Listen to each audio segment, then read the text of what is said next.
گوڵدانەکان بەدەستنەوە شکێن بەلای ئینجانەی گوڵە مێخەکەکانە ڕۆم و ڕووی عەتریانم لێ وەرەگێڕن ئەچم بۆ سەفەر و ڕێی گەڕانەوەم لێ تێکەچێ ئەزانم وەزعم هیچ باش نییە ئەزانم هەبێ و نەبێ تۆ دڵت لام نییە. بەرنامەی زایاڵەی داهێنان ئەم جارەش لەگەڵتانە شاد دەبینەوە بۆ ئەوەی دەرگا لەم گفتوگوێ بکەمەوە بۆ ئەوەی ئاوڕێک لە قامەتی شعر و نووسین و گەوهەری وەرگێڕانەکانی دلاوەر قەرەداخی بدەینەوە دەبێت چینەوە سەرکۆی ئەو بەرهەمە پڕبایەخانەی کە دلاوەر پێشکەشی خوێنەرانی ئێمەی کردووە. ئێمە لە بەردەم زیاد لە 50 بەرهەمی گەورەداین، ئێمە لە بەردەم پرۆژەیەکی گەورەی وەرگێڕانی ئەدەبی و چیرۆک و ڕۆمانە جیهانیەکان داین کە دلاوەر وەک گەوهەرێک ئەو تەوژمە ڕۆشنبیری و فەرهەنگیەی کوردی پێ جوان کردووە. ئەم کاتت باش کاک دلاوەر. ئەم کاتەیەوە باش کاک ئاسۆجان. کاک دلاوەر هەڵبەت نامۆیی و پەراگەندەی تۆ لە غوربەتەوە دەست پێ ناکات، لە نیشتیمانەوە دەست پێ دەکات. ڕای خۆت چییە لەسەرەوە؟ لە ڕاستیە کرێت پرسیارەکەیەوە بکەینەوە بە پرسیارێکی تر بڵین ئاخۆ نیشتیمان خۆی چییە؟ ئایا نیشتیمان شوێنە یا خەڵک یاخۆ نیشتیمان تەنها شوێن لەدایک بوون و بیرەوەریەکانە یاخۆ ڕۆبەرێکە بۆ وەستکردنی مرۆڤ بە هاوڵاتی بوون و ئینسان بوونی خۆی یاخۆ وەکوتر جێگەیەکە بۆ ئەوەی کە ئینسان و مارەسەی ئینسان بوون و هاوڵاتی بوونی خۆی تیا بکات. سەبارەت بە پرسیارەکە و سەبارەت بە خۆم ڕاستە منە لە سەرەتاوە وەک ئینسان جۆرە لە نامۆیی لە ڕۆحما بۆ بەڕاستی واتە هەستکردن بە نامۆیی یەک ئەوەندەی بوونگەرایان گردوونی و ڕۆحی بووە ئەوەندە پەیوەندی بە شوێنەوە نەبووە. بەڵام خۆتەزانی لەگەڵ سەفەری ئینسانە بۆ دەرەوە و سەفەری نووسین و ئەزمموی ژیان و لە دنیا ڕامان و بە تایبەتی ژوای ئەزمموی گەڕانەوە بۆ نیشتیمان جارێکی تر و بەرکەوتن بە هەموو ئەو ناشرینیانی کە نزیکەوە مرۆڤ بەیەک هەر لە ناشرینی حکومداری لە وڵاتە ناعەدالەتی تا کارەگاتە سەر برسیکردنی خەڵک ئیتر شتێک نامێنێتەوە بەڕاستی بۆ مەفهومە ڕۆمانسی جاران پێی بوترێ نیشتیمان. ڕاشکاوانەتر بڵێ من ئەوەندەی لەم ساڵانی دواییدا کە لێرە بووم سەرمان بوو عەزابی کرێچێتی و بێموچێم چەشتووە ئەوەندە لە سوید ئەوە سمتیانە بۆ بەڕاستی جگە لەوەش پارادۆسی چکە هەیە سوید وەکو وڵاتێک پێویستی بە خزمەتەکانم بۆ ڕێزی گرتووە بەڵام لە وڵاتەکەی خۆم هەستم نەکردووە کە خزمەتەکانم پێویستن یا بە جۆرێک ڕێزیان لێجیرێ کەواتە توانم بەڵێم نیشتیمانی من ئێستا لە شعرەکانمایە لە وەرگێڕانەکانمایە لە خۆشەویستی خوێنەر و جۆگرەکانمایە دیارەوانش هیچیان پەیوەندی بە شوێنێکی دیاریکراوە نییە ئەتوانم لەچێک لە خوێنەرێک لە دنیا بە نیشتیمانی خۆمیدانم بەڕاستی. گەڕانەوە بۆ مناڵی و بۆ سۆز و بۆ کۆڵان و گەڕک و ماڵ و نیشتیمان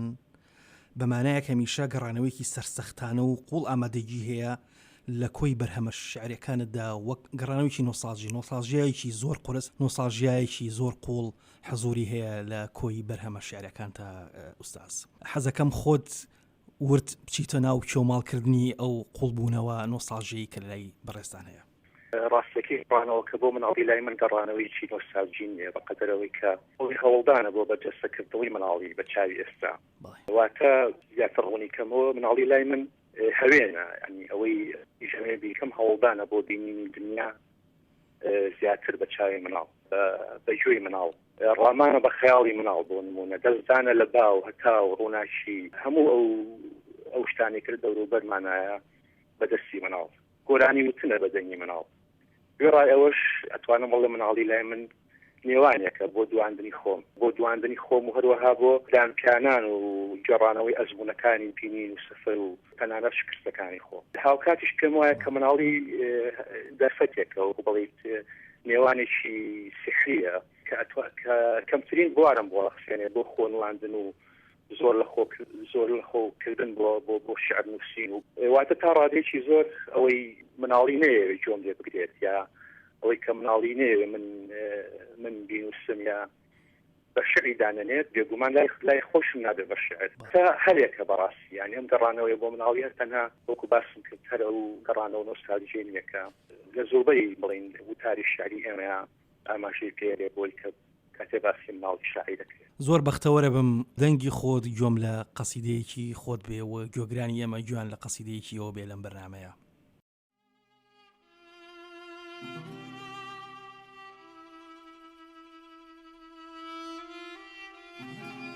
هەمیشە بەدەم ڕۆشتنەوە هەنگاوەکانم ئەژمێرم تا بزانم چەندێک لێتەوە دوورم من مەحکومم لە ڕووبەری هەتاودا بێمە بچم من هەمیشە ئەبێ لە سنووری تۆ لە مەودای مێخەک لە بازنەی باراندا بم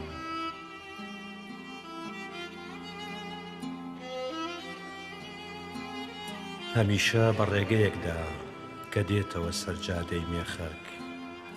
وەک جەنگاوەرێکی تەڕ بە ناومێدی تا سەرە ژنۆ لە قوڕ و زوقم و بڵێ سەدا باڵایەکی سپی و سەرێکی شۆڕەوە ئەگەڕێمەوە لای تۆ من بە جانتایەکەوە دەستم لەسەر دڵمە و ئێوارەیەک خۆمەکەمەوە بە جادەی مێخەکە ئەگەڕێمەوە سنووری تۆ دێمەوە ناوباران سەرباری خەروارێکی گەورە لە شعر و لە دیوان و لەو دنیاە کە قەسیدەت کە تا ئێستاکە بڵاو کردوتەوە هەم بە کۆی بەرهەمە شعرەکانت بەڵام سەرسەختانە بە سێ زمان سەرقاڵی وەرجێڕانی زیالەسی بابەتت وەرجێڕاوە تا ئێستاکە ئەمێ بڵێم بۆ سەزمانی لە فارسیەوە و لە عەرەبیەوە و لە سویدی بۆ سەزمانی کوردی ئەمێت ئەوم بۆ ڕوونکەیتەوە ئەو هارمۆنێتە سەختە چییە لە نێوان شعر و لە نێوان وەرجێڕانە کە توانیتە کۆمەڵێک بابەتی زۆر هەم لە ڕۆمان هەم لە چیرۆک هەم لە شعر هەم لە شانۆنامە بخەیتە کتێبخانی کوردی و خوێنەرێکی زۆر سوودی وەربگرێت ئەتوانم بڵم کاگاسۆ تا ڕادێکی زۆر وەرجێڕان بۆ من وێزگەی پشووە دەتوانم چەند بە هیلاکی لێ بێمە دەرەوە هەستەکەم بە جوانی ئەوی تر بە جوانی نووسینی ئەوی تر خەڵکی تر سەرسام بووم بەڕاستی هەرە و ڕوانینەیە لە جوانی ئەوانی تر و سەرسام بووم پێیان وەرجێڕانەکان ئاسی وەرجێڕانەکان دیارەکە بەڕاستی جوانی و ناشێنینیان چەند وەرجێر بەڕێی من سەرسام بێت بە هەڵگۆزانی جوانی لە کتێبەکانە ئەوەندە ئەتوانێت کە وەرجێڕانەکەی تۆکمەتر و جوانتر بنوێنێت سەبارەت بە منیش هەموو ئەوانە هەموو کارانی کردوم هەرچەند لە چاوکاری برادرانی ترە ناتوانم بڵێم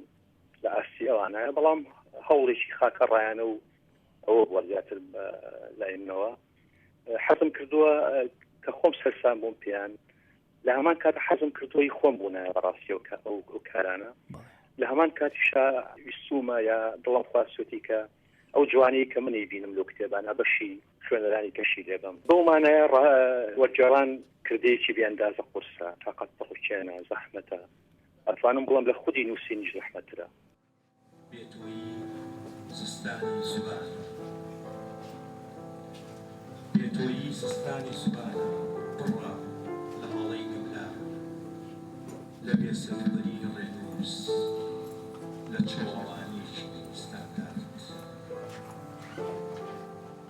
دیوانە شعرەکەت کە پەیکەرێک لە باران بوو و هەتاکو ئێستاکە ئەمێ بازەوە بکەی ئەو ڕۆژگارە سەختانە چی بوون کە دووچاری نووسەرێک شاعیرێک دەیەوێت کتێبێکی خۆی چاپ بکات زۆر سەخت بوو لە دوای ڕاپەڕینەوە هەڵبەت زۆرێک لەو بابەتانە بە دەستنووس بڵاوە بۆ وەکو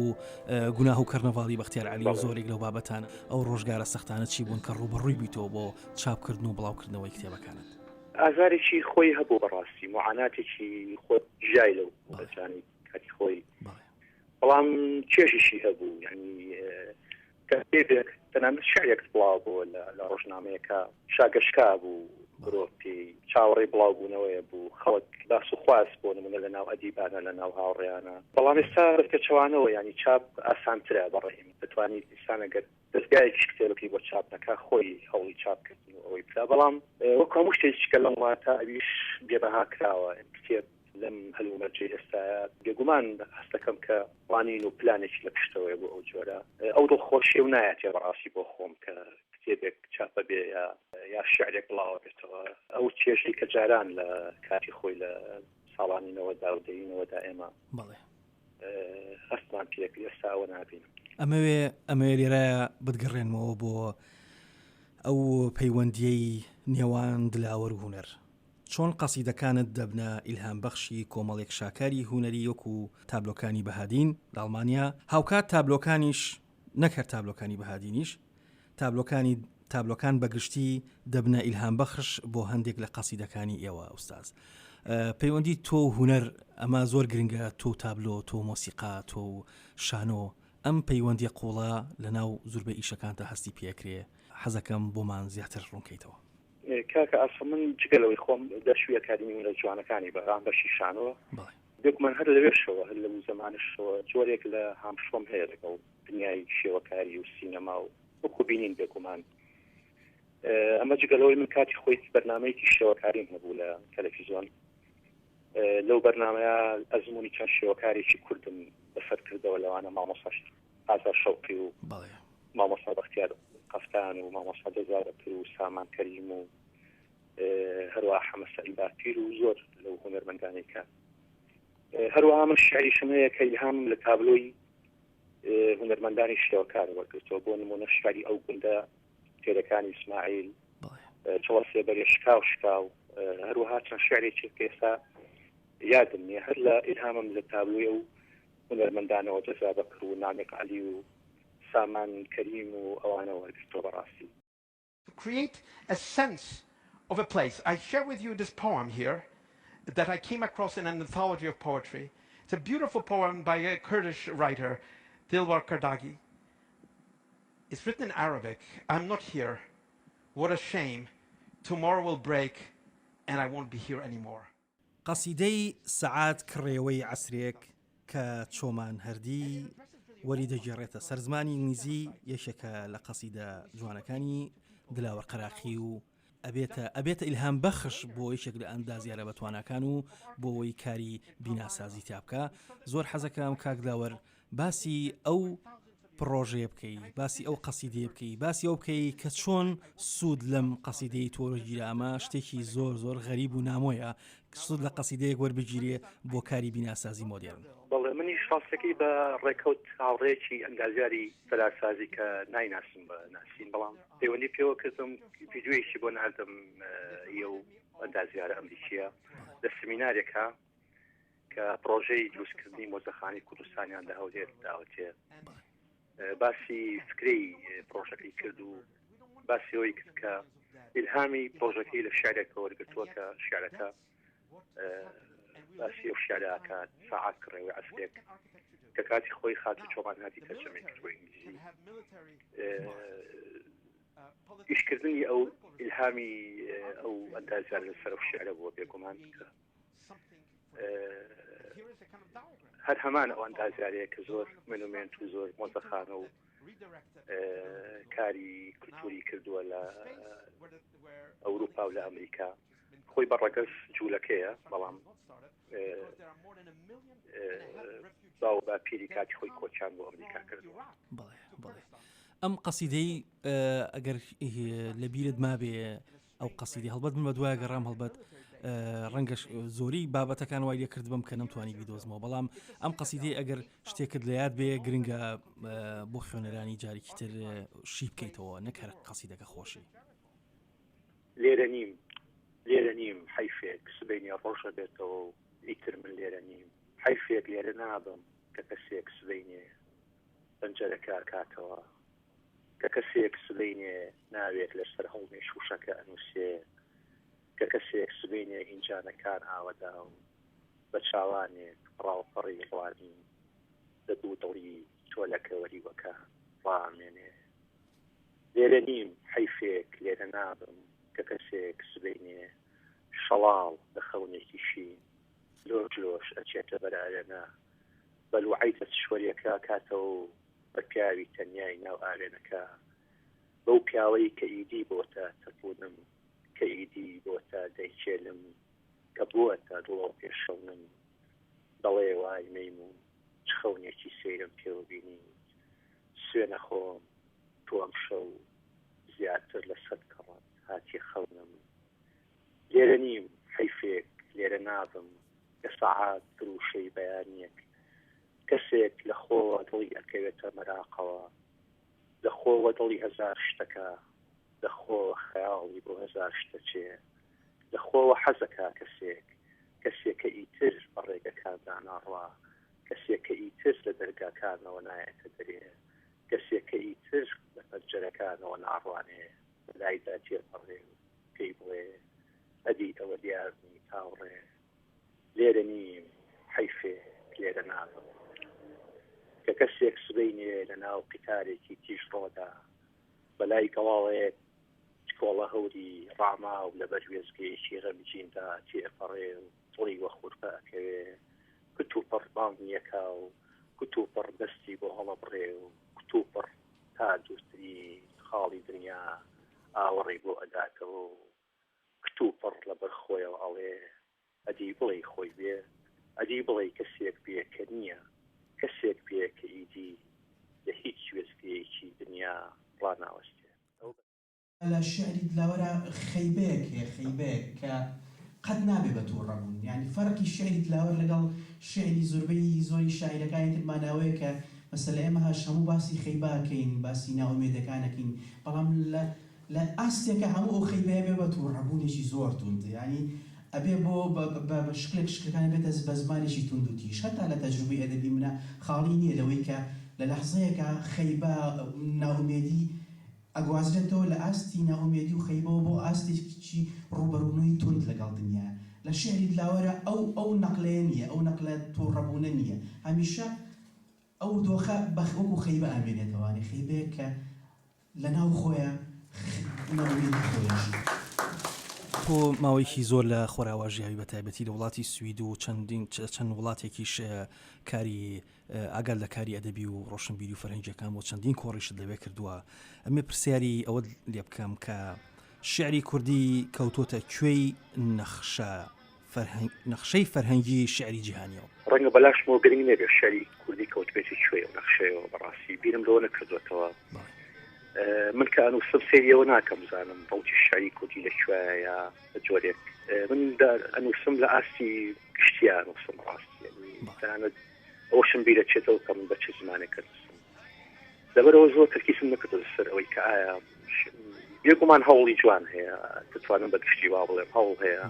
وەک هەموو ئەزمموی هەموو وڵاتانی کە هەموو میلەتانی کە ئەزمموی باش و خراپی کایە بەڵام کێشەکەوەی تا چەند ئەو شعرە بۆ بە شعر ئەوەی کە پێ وترێت شعر تا چەند ئەو ئازارە هەمومان باسی ئازاری خۆمان نەکەین لە شعرا باسی شادی و باسی خۆشی و باسی دنیا و باسی دنیا بینی بەڵام هەمومان ڕازگۆیی باس دەکەین تا ڕادێکی زۆر بەڵام کامی دەبێتە شعر دوایی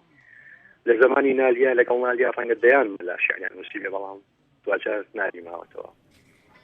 نالیش باوەڕ ناکەم و کەسێکی داهێنەر لە شعرا خەیاڵی لای ئەوە بوو بێکە کەسێک هەیە منافسەیەکە یا بیرەوە کرد بێتەوە ڕەوشی شعری کوردی لەکوێیە یا بە جۆرە لە جۆرەکان ئەو ڕۆحی خۆی لاوانەوە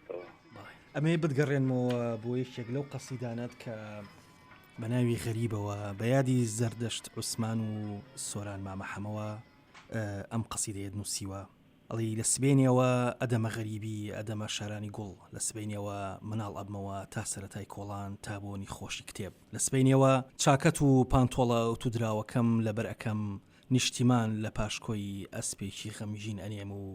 ئەڵێم هاوڕێیان ئەی هاو سەفەرانی بێوەفا خۆتان بگرن ئەوە دێم تیرۆرکردنی پۆلێک لە ڕۆژنامەنووسان بە تایبەتی سۆران مامەحەمە و زەردەش عوسمان و کاوە گەرمیانی و ئەوانی دیکە ئەمە بۆ خۆی بوو بە ئیلهام بەخشین بۆ قەسیدەیەکی ئێوە کە هەمیشە مەرگە لە ویژدانی مرۆڤایەتی دادەمێنێتەوە وەک شاعیرێک وەک نووسەرێک هەم دوورە وڵات هەم لە ناو نیشتیمانە هەم پێیەکرد لەوێ و هەم پێیەکرد لە تارەوگا ئەم ئیلهامە چەند قوڵایشی گەوری لە ناو تۆیان دروست کردووە ڕاستیان ئەو ڕووداوانە بە تایبەتیش کوشتنی ئەو گەنجانە گەنجە ڕۆژنامەنووسانە ئازارێکی قۆڵ بوو ئازارێکی قوڵە تا ئێستاش بە لە حەزات کە بیرەکەوێتەوە یا لە یادەکانیانە یا لە کە ناویان دێ هەمان بری نەکولێتەوە هەرچیش بکرێ بەڕای من بۆ ئەو شەهیدانە هەرچەند نووسین تا چەندیش ڕاوپڕی ئەو ئازارە بر ناتوانێت بارتەقای دڵۆ پێشوێن و هەناسەیەکی ئەو ئازیزانە بێت منەوەی کردومە وەکو بەرپەرسیاریەک بەڕاستی تا چەند شعرەکە توانیوێتی بکە تا چەند توانیمە لە ئاستی ئەو حەدەسان نابێت وەکو بەرپەرسیارێک ناوەمە نەمتوانیوە بەڕاستی بێدەنگ بم هەرچەند ئەوەش بۆ خۆی لەسرم کەوتووە وەکو زۆر بەڵام قسەکردن لەو لەحظانە وسین لەو لەحظانە بۆ خۆی تاقە شتێک بوو کە بتوانم بیکە بەڕاستی نەکردنی بۆ من جۆرێ بووە لەوەی کە خۆ دزینەوە توانم وا بڵێم جۆرێ بووە لە باشەکشەکردن لە حەدەسێکە کە مرۆڤ بە تایبەتیش نووسەرە بێ لە ئاسیا بڵێ هەڵبەت بەختەوەرە بم ئەگەر یەکێک لەو قەسیدانە خۆت حەسکەی بۆمان بخوێنیتەوە پیکابێکی باخە بە جادەی خۆڵی مناڵیەوە خۆر لەوەدای ئاوا بێت تامی هەنوێنە دەم بە پیکابێکی باغا تا جادەی پرتەقاڵە چم بەدەم چاک و چۆنی کردنەوە لەگەڵ پەپوو کە بەنیازە بەو هاوینە لەو ئاخیر و ئۆخری ڕۆژەدا خۆی پیشانی دکتۆرێکی چاو بدا ئەچینە بە سێبەری دیواری خستەخانەکە و بەدەم قسەی بێسەر و بنەوە پرتەقاڵێ قاش قاشەکەین ڕەنگێ بێتین لە هەتاوە فیچقاکە ئەپشێتە چاومانەوە و هێن بە کۆڵ پێکەنی لە حەژمەتە چاوە نوقێنین و لەبەر هەتاوەکەدا ڕێک لەوە ئەچێ هۆن هۆ بگری ئەمەوێت دوایمی پرسیارم لەسەرەوە بێ کۆمەڵێک بابەتی جوانت ئێستاکە لە ژێر چاپە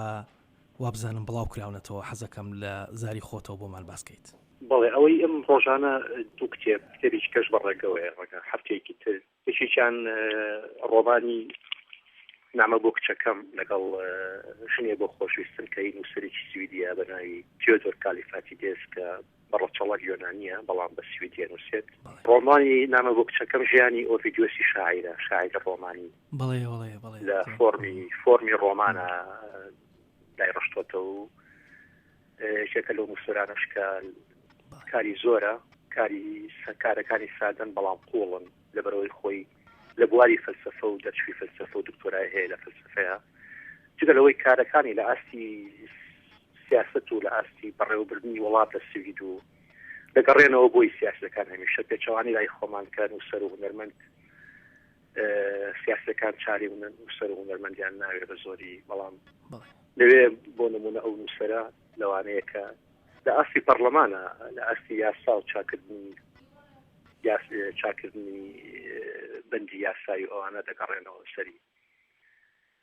ئەو کتێبی کەش کە بڕێوەیە نایادەوەری کە هی ئەندرێ مادۆیە کە خۆتەزانی لە نووسەر و سیاست مەدار و ڕۆشنبیرەکانی فەڕەنسا لە دوو دەورەی وەزارەتە وەزیری کولتور بووە لە حکوومەتەکەی دیکۆڵا یادەوەریەکانی خۆی گەڕێتەوە بەڵام بە شێوەیەکی جیاواز لە جێڕانەوەی یادەوەری ئاسایی نایە حەکایەتیشیانی خۆی بگێڕێتەوە ئەمەندەی پێگەی خۆی لە دنیاە ڕۆڵی فۆڕانکاریەکان بۆ نمونە لە شەڕەکان شکستەکان سەفەرەکانی بۆ دەرەوە بینی تابلۆ و مۆزەخانە و خوێندنەوەی خۆی بۆ دنیای هونەر و بۆ دنیای خۆرهەڵات بە تایبەتی ئێران کە چەند جارێ سەفەری وە کردووە کتێبێکە قورسە بەڵام پێویستە بۆ کتێبخانەیەمە لەبەرەوەی ئایاسایی چی ئەو نووسەرە نەکراوە بەکو دیارە خۆیەکی ئەوەیە کە زمانێکە کە بەڕاستی خوێنەر هەم خوێنەر ماندووەکە هەم تەرجەمەشی قورسە بە هیوام بەشێکی تری یادەوەریەکانی کتێبێکی ترە هەر بە ناوی ئاوێنی وەهمەکان ئەویش لە ئایندە بکەم بە کوردی دەستان خۆش بێ کاگلاوەر هەر بژین کاگلاوەر ئێمە دێنە کۆتایی بەرنامەکەمان و زایاڵی داهێنان هەڵبەت زۆر خۆشحاڵ بووین زۆر بەختەوەر بووین بەو کاتی کە پێت بەخشین و بەو هەموو جوانی کە لەم وتوێژەدا پێکەوە شادی کردینەوە زۆر سپاس کاگاسو جان زۆر خۆش بووم هەم بە جۆگرتن لە دەنجی خۆت هەم ڕامەکە شێکە هیوادارم بەردەوام بیت چکە تۆ بەڕاستی کاری جوانت لێ ڕابێنرێت چ لە بواری ئیشی خۆتە وەکو شاعیر وەکو نووسەر هەم لە بواری ڕاگەیاندنیشە زۆر سپاس دەکەم کاگلاوەر جوانەکانی ئێوەیە هەمومان پێکەوە کۆ دەکاتەوە کاگلاوەر هەر بژین زۆر سپاس کاگاسو جان ماوکە بمبە ئەڵێ ڕۆڵە بۆ کوێ بەم کڕێوەیە ئەڵێم بۆ باغی زاهیدان ئەڵێ بۆ کوڕی خۆم چییە ئەڵێم ئاخر باوکە یار دڵی لام نییە.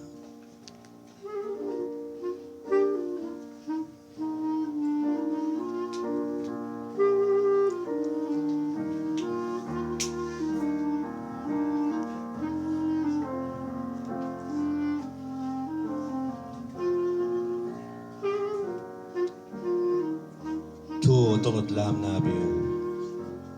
ئیدی من شەوانە درەنگ ئەگەڕێمەوە بۆ ماڵ. کتێبی تەنیاییەکەی شێزاد حەسن پەیاکەمەوە و سەگ و پشی لە غەمژینەکانی شارە خەمە دوای خۆم. بە دیواری ماڵە کۆنەکەی میهریدا سەرەکەوم و هاوارەکەم میهری وەرە دەرێ